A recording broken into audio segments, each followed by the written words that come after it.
नमस्कार प्यारे साथियों, जबरदस्त तरीके से आपका स्वागत करते हैं एक बार फिर से आपके वीकली टेस्ट लाइव में। आपका जोरदार तरीके से स्वागत है और पॉलिटी का टेस्ट जो है वो शुरू होने वाला है। उससे पहले जो आपके लिए motivation of the day, code of the day के साथ शुरुआत करते हैं सेशन की बिना किसी के साथ। तो कोड ऑफ द डे है कि अपने आप को बनाने के लिए अपने आप को दांव पर लगाना बहुत जरूरी है। अगर आप अपने आप को बनाना चाहते हैं तो अपने आप को दांव पर लगा दीजिए, कड़ी मेहनत करिए, क्योंकि लक्ष्य मुकाम जो है वो हासिल करना है। जुनून होना चाहिए आपके अंदर, आपके जहन में जुनून होना चाहिए जिसको आप दांव पर जरूर लगा सकते हैं।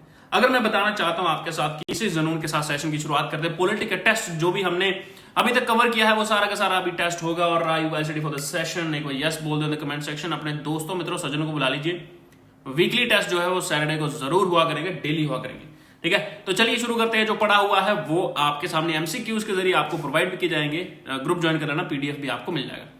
तो समय आपका समाप्त हुआ मोटिवेशन का। अब समय शुरू है आपका टेस्ट का। तो पहला सवाल आपकी स्क्रीन पे ये रहा, कहता है which of the following union territory has a high court of its own? निम्नलिखित में से किस केंद्र शासित प्रदेश का अपना एक उच्च न्यायालय है? पौंडीचेरी। फटाफट से बताएंगे। हमने अभी तक जो है पॉलिटी में कवर किया है भाग 1 और भाग 2। तो भाग 1 जो होता है इसमें हमने कवर किया है बेसिकली, इसमें हमने भाग 1 यानी कि यूनियन एंड इट्स टेरिटरी, ठीक है, यानी कि केंद्र और राज्य क्षेत्र, ठीक है, संघ और राज्य क्षेत्र। दूसरा नंबर हमने किया है नागरिकता कवर, जिसको इंग्लिश में बोलते हैं सिटीजनशिप, आर्टिकल 1 से 4, 5 से 11।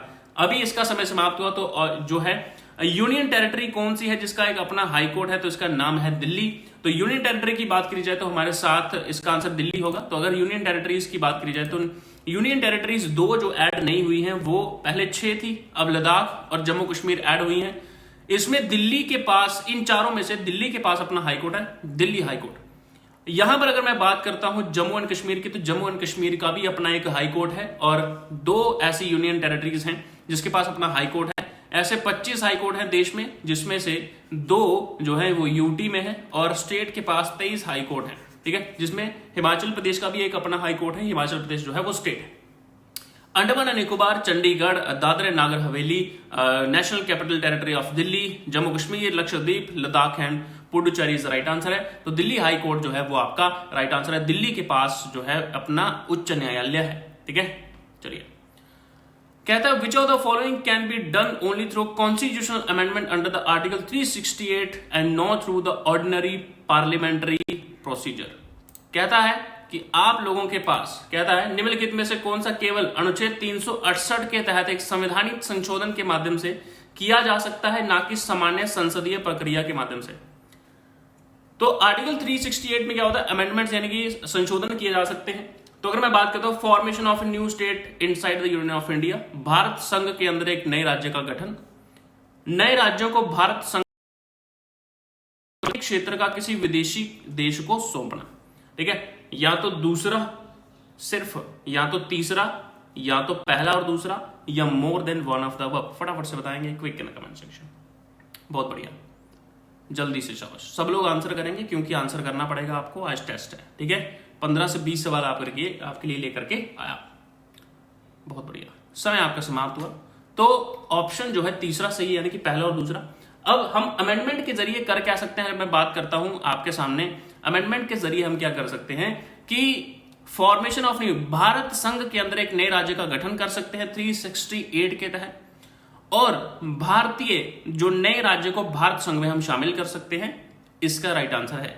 तो हम सेशन नहीं कर सकते किसी भी इंडियन टेरिटरी को फॉरेन कंट्री, भारतीय क्षेत्र का किसी विदेश देश को सौंपना, हम ऐसा नहीं कर सकते। ऑप्शन तीसरा, यानी कि पहला और दूसरा जो है वो सही उत्तर होंगे, बाकी तीसरा नहीं होगा, बराबर से। यानी कि ऑप्शंस नीचे दिए गए, जो नीचे है ना, ये ऑप्शंस है। आगे बढ़ते हैं बिना किसी के साथ, ठीक है। तो अगर मैं बात करता हूं आपके सामने, यहां पर जानकारी दी गई है कि भाग 1 में जो आर्टिकल 2, 3 और 4 है, इसमें क्या दिया गया है? आर्टिकल नंबर 1 यानी कि अनुच्छेद 1 की बात करें तो उसमें लिखा गया है भारत राज्यों का संघ है। उसमें सिर्फ एक दिया है संघ, यानी कि यूनियन दिया गया, ठीक है। संघ क्या दिया गया है? यूनियन दिया गया। यूनियन का मतलब होता है संघ।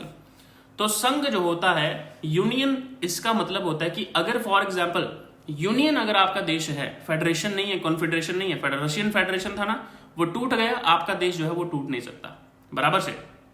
तो भारत के संघ के अंदर एक नए राज्य का गठन आर्टिकल यानी कि अनुच्छेद 2 कहता है ठीक है, तो नए राज्य का गठन हो सकता है। और आर्टिकल नंबर यानी कि अनुच्छेद 3 कहता है कि नए राज्यों को भारत संघ में शामिल करना संसद को भारत के संघ के पहले मौजूदा क्षेत्र से नए राज्य बनाने के लिए अधिकृत किया गया है। ठीक है, अनुच्छेद 4 क्या कहता है कि जो राष्ट्रपति हस्तक्षेप नहीं कर सकते। ठीक है, तो अनुच्छेद 368 के तहत संशोधन नहीं माना जाना चाहिए और इससे सामान्य संसदीय प्रक्रिया द्वारा पारित किया जा सकता है। ठीक है, तो राष्ट्रपति भी इसमें हस्तक्षेप नहीं कर सकते, ऐसा भाग 1 में कहा गया है। अगला सवाल कहता है निम्नलिखित में से किस केंद्र शासित प्रदेश को भारत में आंशिक राज्य का दर्जा दिया गया? Which of the following union territories is given partial statehood in India? Chandigarh, Dadar and Nagar Haveli, Daman Diu या पुडुचेरी? फटाफट से बनाएं क्विक के कमेंट सेक्शन, बहुत बढ़िया तरीके के साथ। ठीक है, जल्दी से बताएंगे शब्द comment section. Which of the following union territories given partial statehood यानी कि आंशिक राज्य का दर्जा किसे दिया गया? ऐसी कौन सी यूनियन टेरिटरी है? हाँ, समय समाप्त हुआ आपका। तो ये पुडुचेरी है। ये फ्रैंकोस मार्टिन को पुडुचेरी का जनक जो है वो माना जाता है। ठीक है, तो अगर मैं बात करता हूं आगे, पुडुचेरी विधानसभा बनाने वाला पहला भारत का केंद्र शासित प्रदेश है। पुडुचेरी को प्रशासनिक प्रणाली में एक निर्वाचित विधानसभा और मंत्रियों की एक कार्यकारी परिषद में जो शामिल हुई है। पुडुचेरी के रूप में स्थानीय रूप से निर्वाचित विधानसभा और सरकार शामिल है। ठीक है, तो इसका राइट आंसर है 1962 में ये केंद्र शासित प्रदेश जो है वो बन गया था। ठीक है, तो 1954 में छोड़ दिया गया था, यानी कि 1956 तक लड़ाइयाँ चली थी। तो फ्रांसीसियों का कब्जा था इस पे, फ्रांस के लोग रहते थे, उनका रहन सहन ही अलग है, तो इसलिए इसको यूटी बना दिया गया था उसके बाद। ठीक है, तो ये आपका पुडुचेरी। आगे बढ़ते हैं। कहता है अगला सवाल, ठीक है, कहता है आपके सामने सवाल है, कहता है विच ऑफ द फॉलोइंग, कहता है निम्नलिखित में से कौन सा संविधान के अनुच्छेद 3 के तहत संसद का कानून द्वारा संभव नहीं है? अनुच्छेद 3 में अब होता क्या है, सबसे पहले बात सुन लो। आर्टिकल 3 के तहत क्या होता है कि आप किसी भी राज्य में आप उसकी बाउंड्री बना सकते हैं, आप किसी भी राज्य में उसका नाम बदल सकते हैं, यानी कि सेटअप कर सकते हैं। अब यहां पर क्या है, फॉर्मेशन ऑफ न्यू स्टेट, ठीक है, alteration of areas of state, alteration of boundaries of state या एडमिशन ऑफ स्टेट। आप फॉर्मेशन नया स्टेट बना सकते हैं, ठीक है, आप एरिया स्टेट का बना सकते हैं, ठीक है, स्टेट की बाउंड्रीज चेंज कर सकते हैं, या आप क्या कर सकते हैं, नए राज्यों को मिला सकते हैं। तो अनुच्छेद 3 के तहत जो है वो नया राज्य हम नहीं मिला सकते, वो अनुच्छेद 2 के तहत मिला सकते हैं। अनुच्छेद 3 में हम ऊपर के 3 काम जरूर करेंगे। ठीक है, तो संसद के नए राज्य का जो बाउंड्री है वो भी कर सकते हैं, गठन कर सकते हैं, मतलब उसकी बाउंड्री सेट कर सकते हैं, एरिया कर सकते हैं इधर से उधर, परंतु नया स्टेट जो है वो आर्टिकल 2 के तहत ऐड कर सकते हैं। बराबर से ये इसका राइट आंसर है ऑप्शन डी। ठीक है, कहता है the constitution of India describe, कहता है भारत का संविधान क्या वर्णन करता है? फटाफट से बताएंगे। कहता है राज्यों का संघ है, अर्ध संघीय है, राज्य और केंद्र शासित प्रदेशों का संघ है, या एकात्मक राज्य है, यूनिटरी स्टेट है, federation of state and union territories, या क्वासी फेडरल, या यूनियन ऑफ स्टेट? फटाफट से बताएं कोई guest in the comment section. बहुत बढ़िया, जल्दी से करेंगे। ठीक है, अगला जो टेस्ट होगा उसकी जानकारी भी आपको थोड़ी देर में मिल जाएगी। ठीक है, अगला टेस्ट जो है इकोनॉमिक्स का टेस्ट इस बार नहीं रखा गया है। इकोनॉमिक्स का टेस्ट जो है वो थोड़ा सा सिलेबस कवर करके फिर लिया जाएगा। तो आपके इंग्लिश और रीजनिंग का टेस्ट होगा 1 बजे के करीब करीब, आपको नोटिफिकेशन आ जाएगा। समय आपका समाप्त हुआ। तो इसका राइट आंसर है जो इंडिया को जो वर्णन करता है वो क्या है, आपका जो भारत राज्यों का संघ है। मैंने आपको बताया भारत जो है वो राज्यों का संघ है। तो एक होता है यूनियन, एक होता है फेडरेशन, एक होता है कॉन्फेडरेशन। कॉन्फेडरेशन जैसे किसी भी देश की पे कोई कब्जा कर ले, उसकी सीमा खींच दे और उसका राज वहीं हो जाए, उसको कॉन्फेडरेशन कहते हैं। फेडरेशन में क्या होता है कि अगर 25-30 देश हैं, उसमें से 10 देश कहते हैं कि हम यहां से निकलना चाहते हैं, वो एक लेटर इशू करना।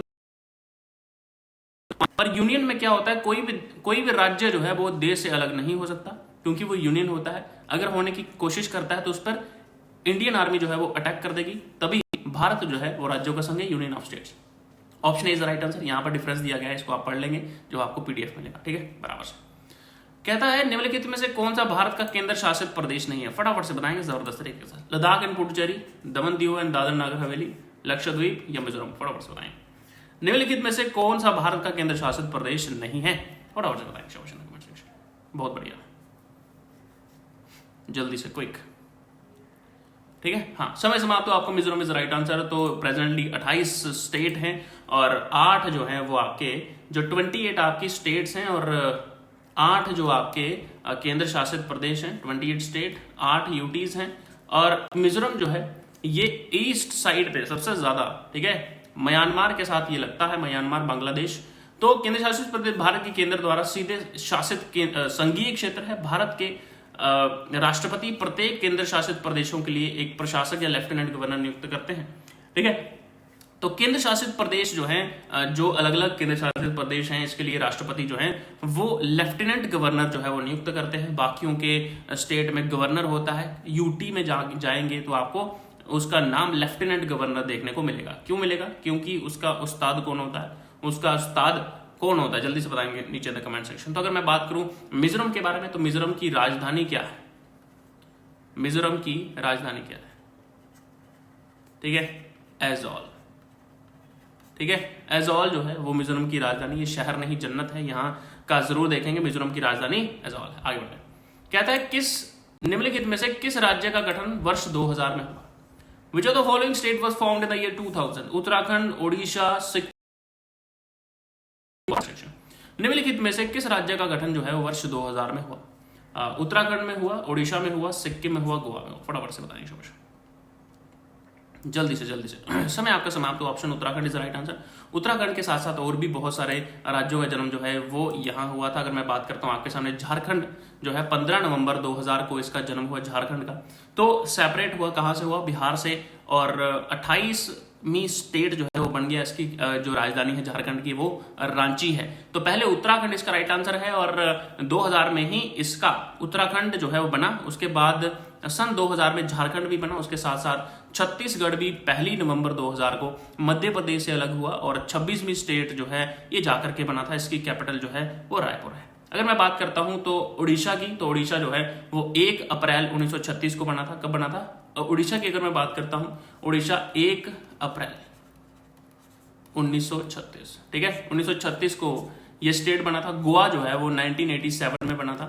सिक्किम जो है ये स्टेट बना था 1975 में, जब मैंने आपको बात बताई कि चाइना के डर से सिक्किम ने भी ज्वाइन किया था 1975 में, 16 मई 1975। ठीक है, आगे बढ़ते हैं। कहता भारत के संविधान का कौन सा अनुच्छेद संसद में नए राज्य बनाने की शक्ति प्रदान करता है? ठीक है, आर्टिकल 2, आर्टिकल 1, आर्टिकल 4, आर्टिकल 3। फटाफट से बताएंगे। कहता है भारत के which article of the constitution of India vest the power to form new state? ठीक है, बताएंगे कौन सा संविधान का कौन सा अनुच्छेद संसद में नए राज्य बनाने की शक्ति रखता है? देखिए, आर्टिकल 1 कहता है भारत राज्यों का संघ है। आर्टिकल नंबर 2 कहता है कि संसद भारत में किसी भी विदेशी राज्य को मिला सकती है। आर्टिकल 4 हस्तक्षेप नहीं कर सकते। आर्टिकल 3 जो है वो बाउंड्रीज कर सकता है। तो आर्टिकल 2 इज राइट आंसर होगा। आर्टिकल अनुच्छेद 2 इज राइट आंसर होगा। ठीक है, आर्टिकल 2 इसका राइट आंसर होगा। ठीक है, तो आर्टिकल 3 में क्या कहता है? भारत के संविधान का कौन सा अनुच्छेद संसद के नए राज्य बनाने की शक्ति रखता है? तो सॉरी एंट्री थोड़ा सा गड़बड़ हो गया, तो आर्टिकल 3 ही राइट आंसर आएगा। यानी कि अगर मैं बात करता हूं कि किसमें पावर वेस्ट कर सकते हैं कि अगर नया राज्य बनाना है, ये थोड़ा सा गड़बड़ हो गया। आर्टिकल 2 में स्टेट की एंट्री होगी और इसके बाद आर्टिकल 3 जो है यानी कि 2 स्टेटों को डिवाइड कर सकते हैं, जैसे हाल ही में जम्मू कश्मीर और लद्दाख को अलग किया गया है। ये इसका राइट आंसर होगा। तो आर्टिकल 3 जो है इसका राइट आंसर होगा, क्योंकि नया राज्य आर्टिकल 3 में बाउंड्री सेट कर सकता है। वही तो चर्चा चल रही थी। ठीक है, तो बाउंड्री सेट कर सकता है। इसी के साथ साथ ऑप्शन जो है वो डी इज राइट आंसर आएगा। इज राइट आंसर आगे बढ़ते हैं। ठीक है, तो कहता है निम्नलिखित में से किस तरीके से एक व्यक्ति भारत में नागरिकता प्राप्त कर सकता है? By birth, by descendant, by registration या बाय रिक्वेस्ट? फटाफट से बताएंगे। कहता भारत में किस तरीके से एक व्यक्ति भारत में नागरिकता प्राप्त कर सकता है? जन्म से, वंश द्वारा, पंजीकरण द्वारा या अनुरोध द्वारा? जल्दी से बताएंगे नीचे कमेंट सेक्शन।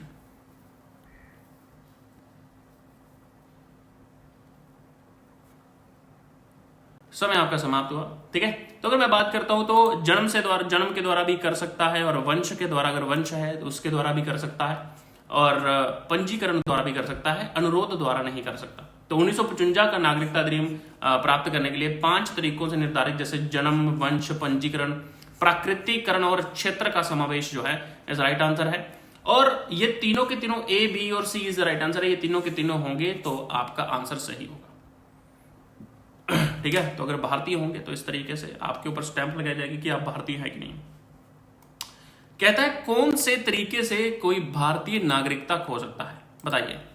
त्याग से खो सकता है, समापन से खो सकता है, हानि से खो सकता है, या उपरोक्त, फटाफट से बताएंगे। तो अभी हाल ही में सन 2000 में कुछ बातें चल रही थी कि हाँ भाई आपकी जो है बहुत सारे लोग बोल रहे थे कि हाँ भाई मुस्लिमों को खतरा है, जो CAA आ रहा है उससे नागरिकता खो सकती है, परंतु ऐसा कुछ नहीं है। ठीक है, परंतु ऐसा कुछ नहीं है, वो एक भ्रम फैलाया गया था इंडिया को डिस्टर्ब करने के लिए। ठीक है, इंटरनली जो है वो अशांति फैल जाए तब करके। तो त्याग से भी हो सकता है, यानी कि अगर त्याग करे खुद तो भी हो सकता है, यानी कि टर्मिनेशन हो जाए, समाप्त कर दिए तो भी हो सकता है। ठीक है, यानी कि हानि, डेप्रीवेशन भी हो सकता है। तो एक से ज्यादा हम कह सकते हैं कि नागरिकता अधिनियम 1955 उन तरीकों को बताता है उनके द्वारा एक भारतीय नागरिक, चाहे वह संविधान के प्रारंभ में या उसके बाद का नागरिक हो, अपनी नागरिकता खो सकता है। ठीक है, ये त्याग, समापन और अभाव, ये अगर मैं बात करूं, ये एक से ज्यादा ये अगर हो, यानी कि अगर किसी के खिलाफ UAPA भी लग जाए, ठीक है, तो भी इसका प्रावधान बन सकता है, देशद्रोह का मुकदमा लग जाए। तो यानी कि एक से ज्यादा त्याग भी हो, समापन भी हो, यानी एक से ज्यादा। Option D is the right answer होगा, more than one of the above.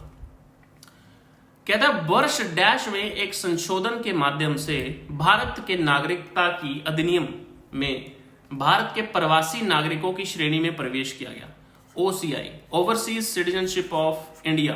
ठीक है, तो अगर मैं बात करता हूं कि आपके प्रवासी भारतीय दिवस जो है वो 9 जनवरी को मनाया जाता है। ठीक है, क्योंकि 9 जनवरी 1915 को महात्मा गांधी जो है वो भारत आए थे, उसके उपलक्ष्य पर ओवरसीज सिटीजनशिप ऑफ इंडिया बनाया जाता है। अगर मैं इसके बात करूं 2005 इसका राइट आंसर है।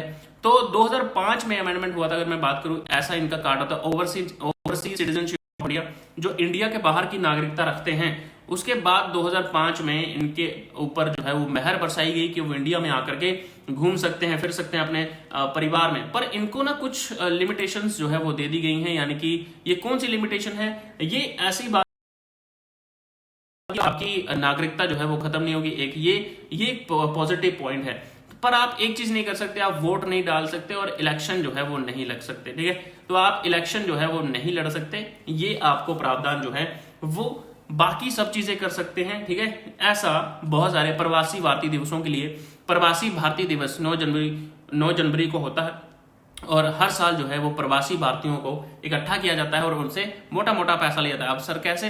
इन्वेस्टमेंट के रूप में, कि उनको खुश करने के लिए प्रवासी भारतीय दिवस जो है कि वो भारत में इन्वेस्ट करेंगे और अच्छे अच्छे जो है वो यहाँ पर अपॉर्चुनिटीज क्रिएट होंगी। That is the right answer. तो अगर मैं बात करूं from where the was the principle of single citizen India taken, Bharat में एकल नागरिकता का सिद्धांत कहां से लिया गया? England, France, Canada, USA। फटाफट से बताएंगे जबरदस्त तरीके के साथ in the comment section. Bharat में एकल नागरिकता का सिद्धांत जो है वो कहां से लिया गया? समझ जल्दी से बताएंगे।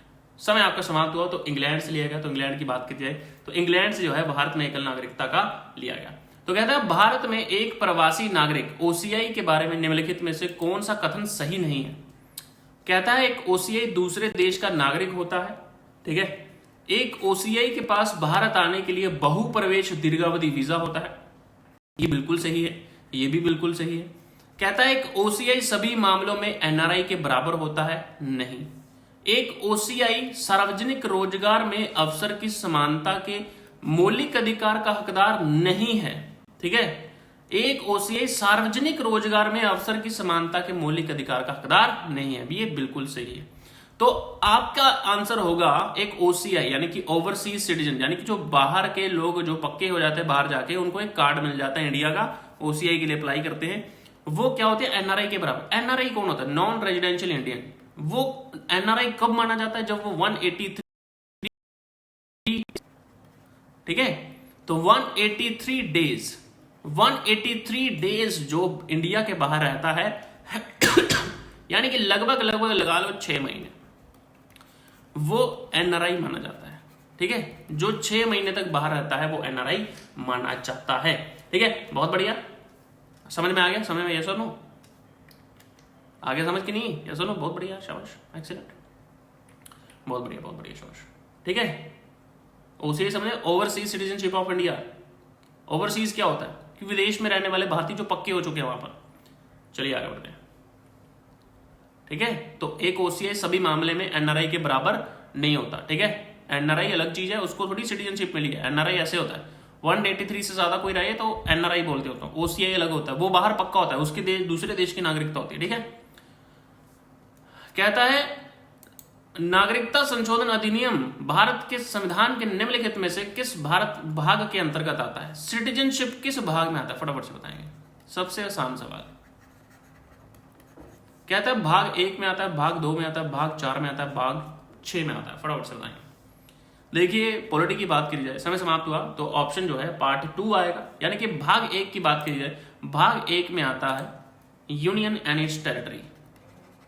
यूनियन एंड इट्स टेरिटरी, तो इसका मतलब होता है संघ और राज्य क्षेत्र। ठीक है, संघ और राज्य क्षेत्र। इसके बाद बात करी जाए तो दूसरा जो भाग 1, देखिए हमारे संविधान में कितने भाग होते हैं इसके बारे में चर्चा करेंगे। दूसरा भाग जो है, भाग दूसरा, ये दूसरा होता है नागरिकता, यानी कि सिटीजनशिप। तो सिटीजनशिप जो है ये फॉल किसके अंदर आता है? ये आता है भाग 2 पार्ट 2 ऑफ द कॉन्स्टिट्यूशन। ठीक है, तो 5 से लेकर के 11 तक होते हैं और सिटीजन जो है वो ब्रिटिश कॉन्स्टिट्यूशन से लिया गया है। आर्टिकल 11 जो है तो how to acquire and lose citizenship, इसके बारे में चर्चा करता है। ठीक है, अगर मैं बात करता हूं कि हमारे संविधान में कितने भाग हैं, हमारे संविधान में 22 भाग हैं, मूल रूप से 22 भाग हैं, यानी कि 22 पार्ट्स हैं। तो हमारे संविधान में 395 जो हैं वो आर्टिकल्स हैं। ठीक है, हमने 2 पढ़ लिए हैं, पार्ट 1 और पार्ट 2, उसी के ये सवाल आपके सामने चल रहे हैं। कहता है भारत संविधान के कौन से अनुच्छेद नागरिकता से संबंधित हैं? बताइए। आर्टिकल 3 से 10, आर्टिकल 4 से 11, आर्टिकल 5 से 11, आर्टिकल 6 से 11। फटाफट से बताएंगे quick in the comment section. बहुत बढ़िया। देखिए, जो पढ़ा है वही है, सबके सामने है, आपके सामने सब। समय आपका समाप्त हुआ। Option C is right answer. 5 से लेकर के 11, अनुच्छेद 5 से लेकर के। भाग 1 में क्या होता है? आर्टिकल 1 से लेकर के 4। ठीक है, भाग 1 से लेकर के 4 और भाग 5 से लेकर के 11। ठीक है, ये इसका राइट आंसर है। बराबर, ये पार्ट 1 है और ये पार्ट 2 है। चलिए, ठीक है, ये आपका। चलिए, भारत के संविधान किस प्रकार द्वारा नागरिकता प्रदान की गई है? एकल नागरिकता, ठीक है, रीजनल यानी कि क्षेत्रीय नागरिकता, दोहरी नागरिकता या स्थायी नागरिकता। ठीक है, जल्दी से बताएं कमेंट सेक्शन। ठीक है, तो समय समाप्त हुआ। सिंगल सिटीजनशिप इसका सही उत्तर है। समय समाप्त हुआ। ठीक है, तो सिंगल सिटीजनशिप हमें एकल नागरिकता प्रदान की गई है। तो ये कहां से ली गई है? ये पहले सवाल कराया है, जल्दी से बता देंगे नीचे कमेंट सेक्शन, फिर आगे बढ़ते हैं। बराबर, डन डन डन। चलिए, तो आपका आज का टेस्ट जो है वो